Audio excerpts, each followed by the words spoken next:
Russia has launched an air attack on Kiev in the wee hours of Sunday. The mayor of the Ukrainian capital has said that air defense systems engaged on the outskirts of the city in repelling. In the latest flare-up in the South China Sea, the Philippines has accused China's Air Force of dangerous and provocative actions against a military plane patrolling over a disputed reef.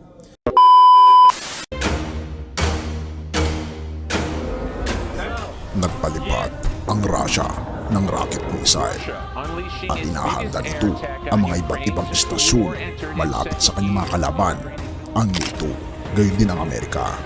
Kasama ng NATO o ang North Atlantic Treaty Organization ay inahanda rin ang isang malaking bakbakan laban sa Russia at maging sa buong mundo. Maging sa China ay inaayos nito ang kanyang buong puwersa patungo sa isang napakalaking invasion sa Taiwan, habang ang Taiwan ay nag-iensayo sa pinakamalaking bakbakan nila sa kasaysayan ng kanilang nasyon patungo rin sa ating bansa. Ang alyansa ng Amerika, Australia, Canada, Japan at marami pang iba ay hinahanda rin ang ating bansa sa isang malaking bakbakan kontra sa China. At kamakailan ay nagpalipad nga ang Pilipinas ng kanyang mga missile patungo sa Ayungin Shoal na ikinatakot ng bansang China. Gayon din sa North Korea, nagpalipad ito ng kanilang mga missiles patungo sa border ng South Korea at nagbanta pa si Pangulong Kim Jong-un na kanyang buburahin daw sa mapa ang South Korea. Ang mga digmaan na ito at balibalita ng digmaan ay umiiral sa lahat ng social media at mga balitaan sa buong mundo. At marami ang nagsasabi na ito na ang senyales ng katapusan ng mundo. Ngunit ano nga ba ang binabanggit ng banal na kasulatan patungo dito? Mateo 24 verse 6. Makakarinig kayo ng mga digmaang malapit sa inyo at mababalitaan ninyo na may mga digmaan din sa malayo. Ngunit huwag kayong matakot. Kinakailangan mangyari ang mga ito, ngunit hindi pa ito ang katapusan. Ang tanong ay, paano natin malalaman na tayo ay nasa katapusan na ng mundo? Ating pag-usapan ang bihirang pinag-uusapan na propesiya ng ating Panginoon Hesus bago siya pumunta sa langit na binabanggit sa Mateo 24. Halika, atin itong tignan, mga kaibigan.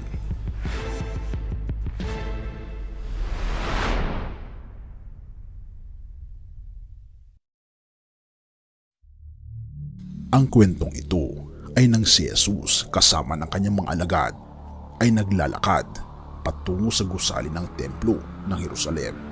Mateo 24, lumabas si Jesus sa templo at habang naglalakad, nilapitan siya ng mga tagasunod niya at itinuro sa kanya ang mga gusali ng templo. Sinabi ni Jesus, tignan ninyo ang lahat ng iyan.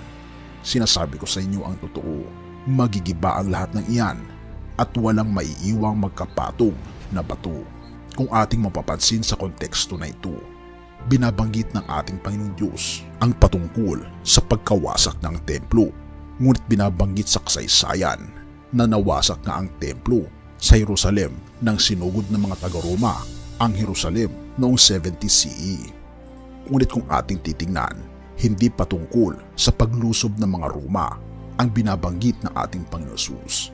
Binabanggit sa verse 3, habang nakaupo si Jesus sa isang lugar sa bundok ng mga Olibo, lumapit sa kanya ang mga tagasunod niya at nakipag-usap ng sarilinan. Sinabi nila, sabihin niyo po sa amin kung kailan mangyayari ang sinabi niyo at ano po ang mga palatandaan ng muli niyong pagparito at ng katapusan ng mundo. Mga kaibigan, ang Mateo 24 ay isang napakahalagang propesiya ng ating Panginoon Hesus patungkol sa katapusan ng mundo. At ito ang mga nakakamanghang sagot ng ating Panginoon Hesus patungkol sa mga sinyales na tayo ay malapit na sa katapusan ng mundo. Verse 4, sumagot si Jesus, mag-ingat kayo upang hindi kayo madaya ni numan, sapagkat marami ang darating sa aking pangalan at sasabihin sila ang Kristo at marami ang kanilang ililigaw. Makakarinig kayo ng mga digmaang malapit sa inyo at mababalitaan ninyo na may mga digmaan din sa malayo.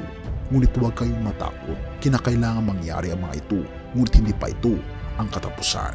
Verse 7. Sapagkat magtitigma ang mga bansa at mga kaharian, magkakaroon ng tagutom at paglindol sa iba't ibang lugar.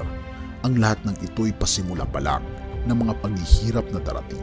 Sa panahong iyon, kamumuhian kayo dahil sa pagsunod ninyo sa akin. Dadakpin kayo upang parusahan at patayin.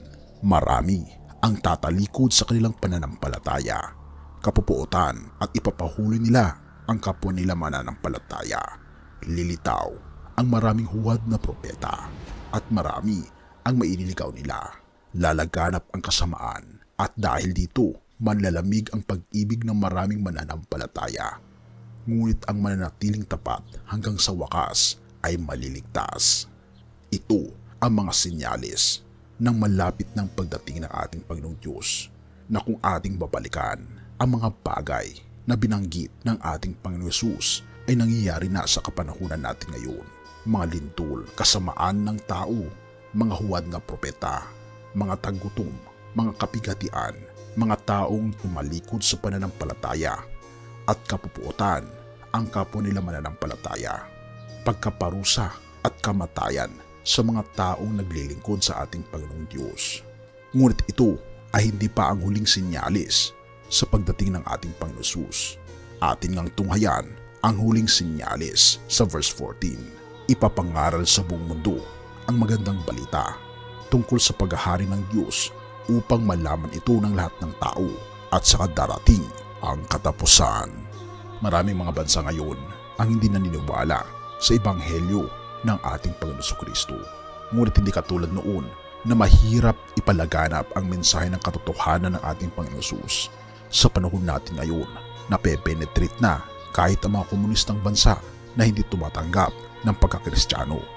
Lumalaki ang mga bilang ng Kristiyano ngayon at ang lahat ay nakakatanggap na ng mensahe. Maging ang mensahe ng katotohanan sa ating channel ay isang medium din upang maipahayag ang katotohanan ng kaligtasan sa buong sanlibutan. At dahil dito, darating na ang katapusan. Verse 21. Sapagkat sa mga panahong iyon, makakaranas ang mga tao ng napakatinding kapigatian na hindi pa nararanasan mula ng likhain ng mundo hanggang ngayon. At wala nang mangyayari pang ganun kahit kailan. Tumitindi ang hirap sa buong mundo at maging ang mga temperatura ng ating mundo ay tumitindi rin. Dumadami ang namamatay dahil sa kahirapan. Ngunit ito ang pangako ng ating Panginoong Diyos. Magiging maikli lamang ang ating paghihirap, kaibigan. Verse 22. Kung hindi paikliin ng Diyos ang panahong iyon, walang matitirang buhay. Ngunit alang-alang sa kanyang mga pinili, paikli niya ang panahong iyon. Verse 23. Kapag may nagsabi sa inyo narito ang Kristo o naroon siya, huwag kayong maniniwala sapagkat lilitaw ang mga ditunay na Kristo at mga huwad na propeta. Magpapakita sila ng mga kagilagilalas na himala at kababalaghan upang malinlang kung maari pati ang mga pinili ng Diyos. Tandaan ninyo ang mga ito. Binibigyan ko na kayo ng babala habang hindi pa nangyayari ang mga ito. Kaya kung may magsasabi sa inyo naroon ang Kristo sa ilang, huwag kayong pupunta roon. At kung may magsabing nariyan siya sa silid, huwag kayong maniniwala.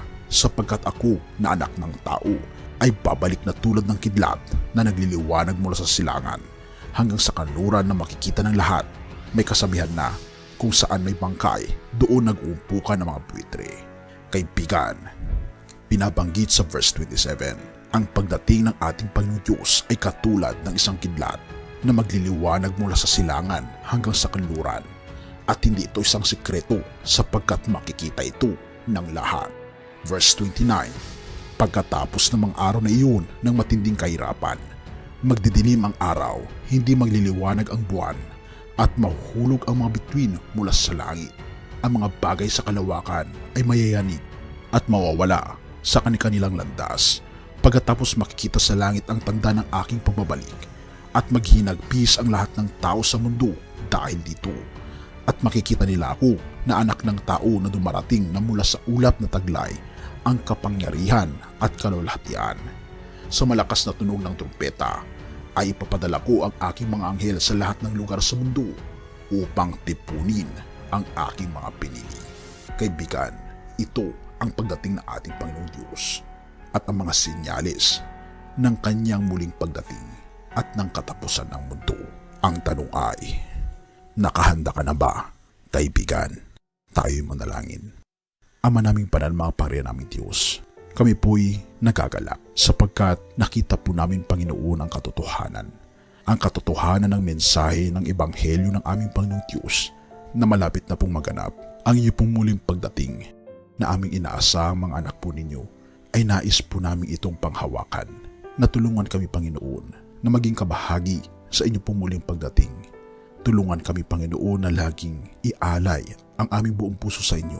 Pakalinisin kami sa lahat ng aming pagkakasala at laging pangahawakan ang pananampalataya ng Ebanghelyo ng aming Panginoong Diyos na hindi niyo po kami lulubayan hanggang sa kawakasan ng mundo.